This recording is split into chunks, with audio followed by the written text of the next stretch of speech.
درود شریف کثرت سے پڑھا جائے تو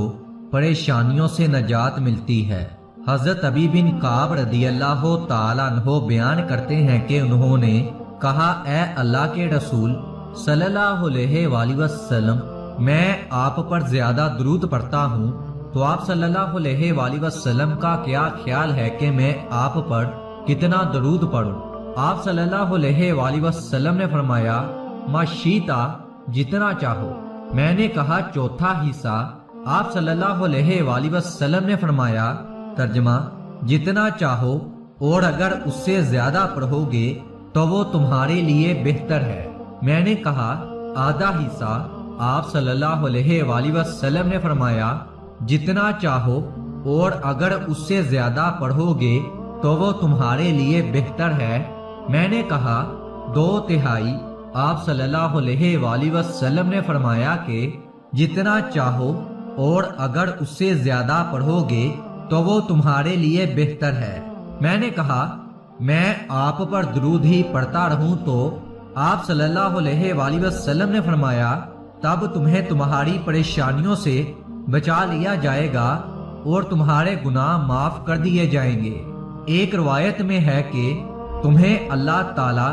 دنیا و آخرت کی پریشانیوں سے بچا لے گا۔ بحوالہ کتاب ترمذی شریف۔ حضرت ابن مسعود رضی اللہ تعالیٰ عنہ سے روایت ہے کہ رسول اللہ صلی اللہ علیہ وآلہ وسلم نے فرمایا، قیامت کے دن لوگوں میں سے سب سے زیادہ میرے قریب وہ ہوگا جو سب سے زیادہ مجھ پر درود بھیجے گا۔ حضرت علی مرتضیٰ رضی اللہ تعالیٰ عنہ بیان کرتے ہیں، اللہ تعالیٰ نے جنت میں ایک درخت پیدا کیا جس کا پھل سیب سے قدرے بڑا، انار سے قدرے چھوٹا ہے، مکھن سے زیادہ نرم ہے، شہد سے زیادہ عمدہ شنی ہے، مشک سے زیادہ خوشبو رکھنے والا ہے، شاخیں مروارید کی، تنا سونے کا، پتے زبرجد کے، اور یہ نبی پاک صلی اللہ علیہ وآلہ وسلم پر صلاۃ والسلام پڑھنے والوں کے لیے مختص ہوگا، ان کے علاوہ کوئی اور اسے دیکھ نہ پائے گا۔ بحوالہ نزہۃ المجالس۔ اللہ تعالیٰ درود پڑھنے والے کو بہت سے انعامات اور فوائد سے نوازتے ہیں، اور مومنین کے آپ صلی اللہ علیہ وآلہ وسلم پر درود پڑھنے کے بدلے میں اللہ تعالیٰ بڑھا چڑھا کر ان پر رحمت نازل فرماتا ہے۔ امام نسائی روایت کرتے ہیں کہ حضرت عبداللہ بن ابی طلحہ اپنے والد سے نقل کرتے ہیں کہ آپ صلی اللہ علیہ وآلہ وسلم ایک دن تشریف لائے تو آپ صلی اللہ علیہ وآلہ وسلم کے چہرے مبارک پر خوشی کے آثار تھے۔ میں نے کہا آج ہم آپ کے چہرے پر خوشی کے آثار محسوس کر رہے ہیں، تو آپ صلی اللہ علیہ وآلہ وسلم نے فرمایا کہ میرے پاس حضرت جبرائیل علیہ السلام تشریف لائے اور کہا، اے محمد، اللہ تعالیٰ فرما رہے ہیں، کیا آپ اس بات سے خوش نہیں کہ جب بھی کوئی شخص آپ پر درود بھیجے تو میں اس پر 10 رحمتیں نازل کروں گا، اور جب بھی کوئی شخص آپ پر سلامتی بھیجے تو میں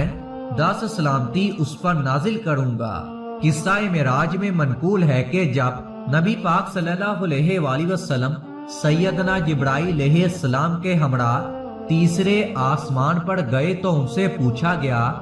آپ کے ساتھ کون ہے؟ اس پر حضرت جبرائیل علیہ السلام نے جواب دیا، محمد صلی اللہ علیہ وآلہ وسلم۔ حضرت جبرائیل علیہ السلام نے صلی اللہ علیہ وآلہ وسلم کے الفاظ سے آپ پر درود شریف پڑھا، اور اسی طرح صلی اللہ علیہ وآلہ وسلم کے الفاظ کے ساتھ نبی کریم صلی اللہ علیہ وآلہ وسلم پر درود بھیجنا امت کا تواتر کے ساتھ اتفاقی عمل سے بھی ثابت ہے، جو کہ ایک مستقل دلیل کی حیثیت رکھتا ہے۔ علماء کرام فرماتے ہیں، دیگر انبیاء کرام کے اسماء گرامی کے ساتھ بھی صلی اللہ علیہ وآلہ وسلم کہنا درست ہے، جیسا کہ خود نبی پاک صلی اللہ علیہ وآلہ وسلم نے فرمایا، جس کو امام مسلم نے مسلم شریف میں اس طرح نقل فرمایا ہے، چنانچہ عیسیٰ بن مریم صلی اللہ علیہ وآلہ وسلم آسمان سے اتریں گے۔ صحیح مسلم حضرت عبداللہ ابن مسعود سے روایت ہے کہ رحمت للعالمین صلی اللہ علیہ وآلہ وسلم نے فرمایا، اللہ تعالیٰ کے بہت سے فرشتے جو زمین پر سیاحت کرنے والے ہیں میری امت کا سلام میرے پاس پہنچاتے ہیں۔ بحوالہ مشکات شریف۔ اس حدیث کا تعلق ان لوگوں سے ہے جو روضہ اقدس سے دور رہتے ہیں اور انہیں روضہ مقدس پر حاضری کا شرف حاصل نہیں ہوتا۔ چنانچہ ایسے لوگ جب اللہ کے رسول صلی اللہ علیہ وآلہ وسلم پر قلیل یا کثیر تعداد میں سلام بھیجتے ہیں تو فرشتے ان کا سلام بارگاہ نبوت میں عقیدت و احترام کے ساتھ پیش کرتے ہیں۔ البتہ وہ حضرات جن کو اللہ تعالیٰ نے اپنے محبوب کے روضے اقدس پر حاضری کی سعادت سے نواز رکھا ہے، جب وہ لوگ بارگاہ نبوت میں سلام پیش کرتے ہیں تو رسول اللہ صلی اللہ علیہ وآلہ وسلم تک پہنچانے کے لیے فرشتے کی ضرورت نہیں ہوتی، کیونکہ روضہ اقدس پر حاضر ہونے والوں کے سلام حضور صلی اللہ علیہ وآلہ وسلم خود سنتے ہیں۔ اس حدیث سے چند باتوں پر روشنی پڑتی ہے کہ اول کہ رسول اللہ صلی اللہ علیہ وآلہ وسلم کو حیات جسمانی حاصل ہے کہ جس طرح آپ صلی اللہ علیہ وآلہ وسلم کو اس دنیا میں زندگی حاصل تھی، اسی طرح آپ صلی اللہ علیہ وآلہ وسلم کو قبر میں بھی زندگی حاصل ہے۔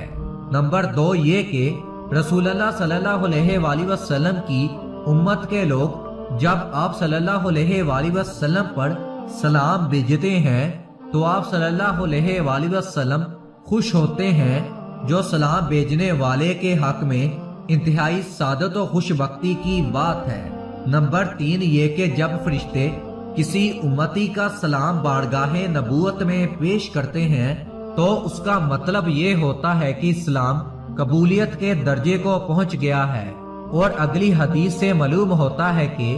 آپ صلی اللہ علیہ وآلہ وسلم سلام بھیجنے والے کے سلام کا جواب بھی دیتے ہیں۔ نیز ایک روایت میں مذکور ہے کہ جب فرشتے سلام لے کر بارگاہ نبوت میں حاضر ہوتے ہیں تو سلام بھیجنے والے کا نام بھی لیتے ہیں۔ ترمذی شریف میں حضرت علی رضی اللہ تعالیٰ عنہ سے روایت ہے کہ رسول اللہ صلی اللہ علیہ وآلہ وسلم نے فرمایا، بڑا کنجوس وہ شخص ہے جس کے سامنے میرا ذکر ہو اور وہ مجھ پر درود شریف نہ بھیجے۔ ترمذی شریف میں ہی حضرت عمر فاروق رضی اللہ تعالیٰ عنہ سے مروی ہے کہ آپ نے فرمایا، دعا آسمان اور زمین کے درمیان ٹھہری رہتی ہے، اس سے کچھ اوپر آسمان کی طرف نہیں چڑھتی جب تک کہ تم اپنے نبی حضور صلی اللہ علیہ وآلہ وسلم پر درود شریف نہ بھیجو۔ حضرت محمد مصطفیٰ صلی اللہ علیہ وآلہ وسلم نے فرمایا، اگر کسی شخص نے کتاب میں میرا نام لکھتے وقت مجھ پر درود لکھا تو جب تک میرا نام اس کتاب میں رہے گا اس وقت تک فرشتے اس شخص کے لیے دعا کرتے رہیں گے۔ اللہ تعالیٰ سے دعا ہے کہ اللہ تعالیٰ ہمیں اس پر عمل کرنے کی توفیق عطا فرمائے اور ہمارے درجات بلند ہوں اور ہمیں مکہ و مدینہ کا مسافر بنا دے، آمین۔